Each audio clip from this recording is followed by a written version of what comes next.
पुण्यातील लोणावळा येथील भुशी डॅम परिसरामध्ये अतिशय हृदयद्रावक घटना घडली आहे।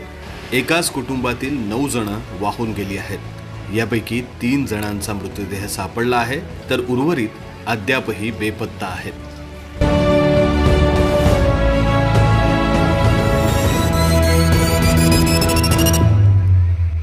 पुण्यातील हडपसर परिसरातील सय्यदनगर येथील हे अन्सारी कुटुंबीय आहे।